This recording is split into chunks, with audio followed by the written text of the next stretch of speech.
De nombreux experts du renseignement le disent clairement, l'Europe semble se diriger vers une guerre majeure aux alentours de 2030.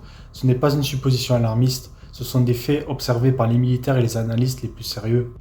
Le chef d'état-major français a d'ailleurs préparé les esprits en déclarant, je cite, nous devons être prêts à accepter de perdre nos enfants, en évoquant directement un conflit avec la Russie.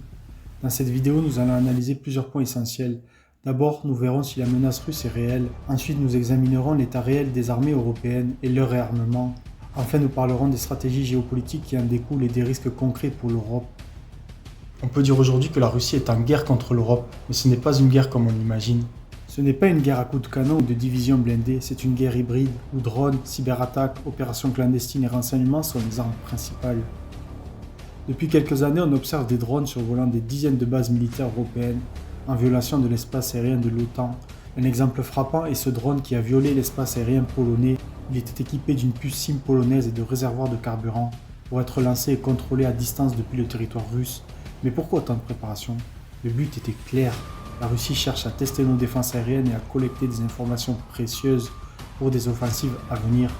Et ce n'est pas tout, le cyberespace, l'espionnage industriel et la désinformation sont devenir des armes à part entière. Les Russes inondent l'Europe de fake news pour déstabiliser les dirigeants politiques et militaires, semer les doutes dans la population et diviser les sociétés.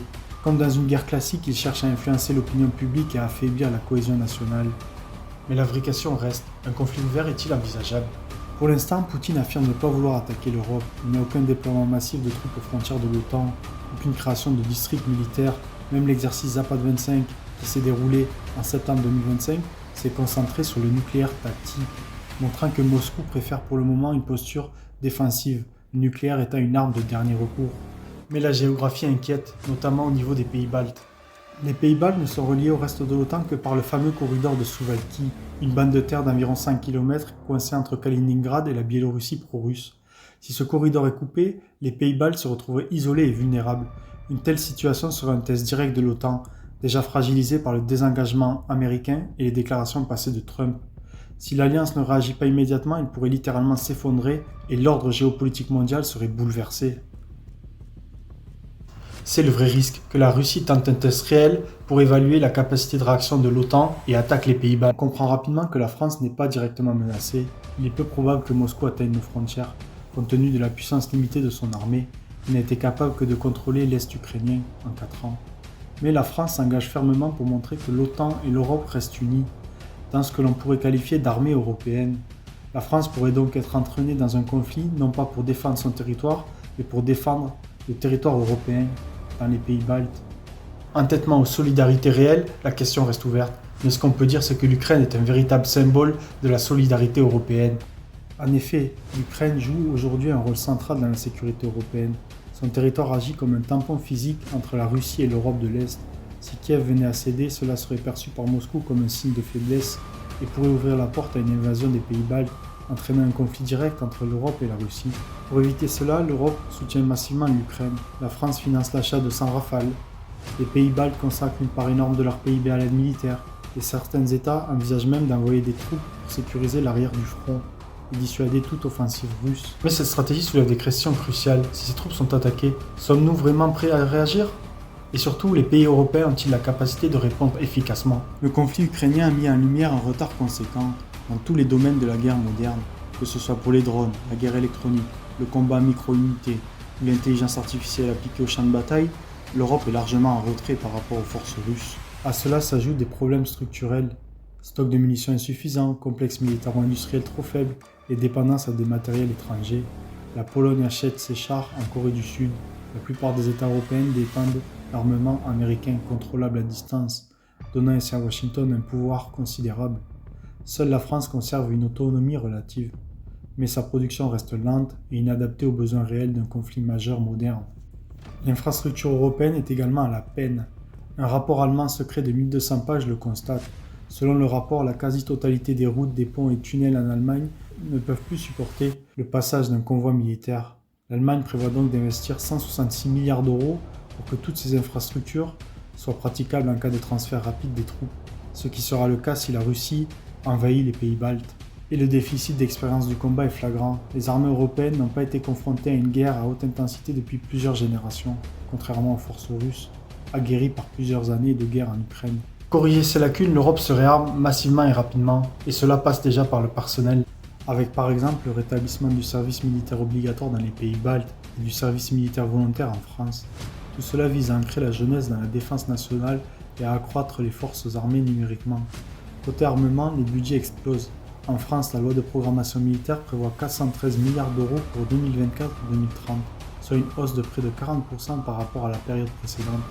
Les investissements par année se répartissent ainsi. Renseignement et contre-ingérence 5 milliards d'euros, forces spéciales 2 milliards d'euros, drones 5 milliards d'euros, défense sol-air 5 milliards d'euros, munitions 16 milliards d'euros, innovation et rupture technologique 10 milliards d'euros, action dans l'espace 6 milliards d'euros et cyberdéfense 4 milliards d'euros. L'objectif est clair, se préparer à un conflit de type Ukraine 2.0 en investissant dans la guerre du futur combinant drones, guerre électronique, renseignement, satellites, micro-unités, IA, artillerie. Mais une chose obsède les stratèges européens, tout dépendra du timing. L'Europe se réarme pour être prête en 2030, mais entre 2025 et 2030, il y a 5 années critiques pendant lesquelles la Russie conserve un avantage stratégique. Elle pourrait décider d'attaquer avant que l'Europe ne soit complètement prête. Après la fin du conflit ukrainien, il faudra donc surveiller chaque mouvement russe aux frontières européennes. Toute concentration inhabituelle pourrait annoncer une offensive à venir. Après 2030, l'OTAN et l'Europe devront rester vigilantes face à la tentation d'une frappe préventive. Évoquée déjà par certains dirigeants de l'OTAN afin de lutter contre la menace russe, la frappe préventive pourrait s'avérer catastrophique pour l'Alliance. Car la Russie possède un arsenal nucléaire immense, a des missiles hypersoniques redoutables et a passé les dernières années à moderniser sa flotte de sous-marins, afin de disposer de 3 à 4 sous-marins lanceurs d'engins en permanence opérationnels, soit une force de riposte nucléaire comparable à celle des États-Unis. La doctrine nucléaire russe est claire, en cas d'attaque sur son territoire, le nucléaire pourra être invoqué immédiatement, précipitant ainsi le monde vers une apocalypse anticipée. Mais toutes ces considérations négligent une chose, la future administration américaine. Oui, les États-Unis ont un rôle fondamental dans l'équilibre géopolitique et militaire en Europe, et dans l'optique d'un futur conflit à l'horizon 2030 entre l'Europe et la Russie, l'administration américaine aura forcément son mot à dire. Or, en 2028, Trump ne sera plus président. Tous les regards seront alors tournés vers la future administration de Washington et sa politique internationale. Il y a alors 2 scénarios. Si le prochain président est interventionniste, alors l'OTAN se sentira assez forte et pourrait envisager des frappes préventives afin de neutraliser la menace russe avant que la Russie n'attaque. Mais si le président est isolationniste, alors la Russie pourrait se sentir encouragée à agir avant que l'Europe ne soit prête et réarmée, surtout si le conflit ukrainien est terminé depuis plusieurs années.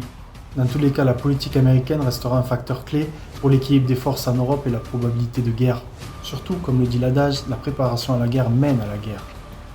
Entre préparation des esprits à une future guerre, le réarmement massif et les tensions géopolitiques, la probabilité d'un conflit sérieux en Europe est réelle.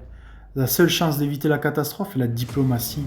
Renouer le dialogue avec Moscou, non pas pour céder, mais pour éviter que les 2 blocs hyper-armés glissent vers une escalade incontrôlable.